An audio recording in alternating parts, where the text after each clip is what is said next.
شوکت خانم کے $3 ملین کی سرمایہ کاری، مجھے پتہ نہیں کمپنیز بے نامی تھی۔ عمران، سرمایہ کاری کا اعتراف۔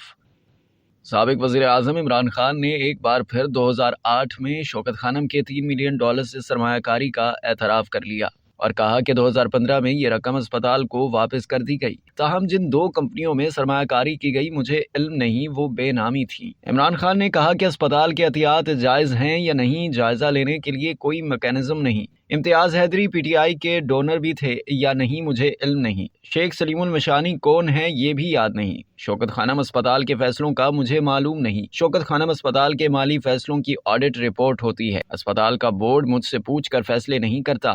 اب معلوم ہوا ہے 2 آف شور کمپنیوں میں شوکت خانم کا پیسہ انویسٹ ہوا۔ ڈسٹرکٹ اینڈ سیشن کورٹ اسلام آباد میں عمران خان کی جانب سے وفاقی وزیر دفاع خواجہ آصف کے خلاف ہتک عزت کیس کی سماعت ہوئی۔ Chairman P T I Imran Khan video link کے ذریعے عدالت میں پیش ہوئے۔ خواجہ آصف کے وکیل علی شاہ گیلانی نے ان پر جرح کی تو عمران خان نے اپنے بیان میں اعتراف کرتے ہوئے بتایا کہ یہ بات درست ہے کہ 2008 میں $3 ملین کی سرمایہ کاری کی۔ یہ رقم 7 سال ایچ پی جی گروپ کے پاس رہی اور 2015 میں شوکت خانم کو واپس دے دی گئی تھی۔ عمران خان نے کہا کہ ایچ پی جی گروپ کے چیف ایگزیکٹو امتیاز حیدری ہیں اور وہ بھی سرمایہ کاری کی منظوری دینے والی کمیٹی میں شامل تھے، لیکن انہوں نے ذاتی فائدے کے لیے سرمایہ کاری کی منظوری نہیں دی تھی۔ بورڈ میٹنگز میں سرمایہ کاری سے متعلق بات ہوئی تھی۔ خواجہ آصف کو لیگل نوٹس بھیجتے وقت سرمایہ کاری کی رقم واپس نہیں آئی تھی۔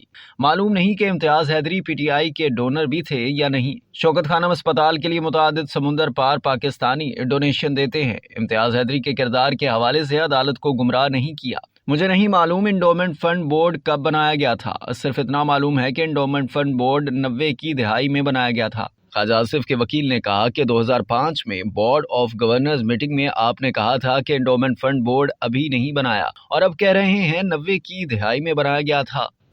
اب تک کے لیے اتنا ہی۔ مزید جاننے کے لیے سبسکرائب کیجیے ڈیلی جنگ یوٹیوب چینل اور لائک کیجیے ڈیلی جنگ فیس بک پیج۔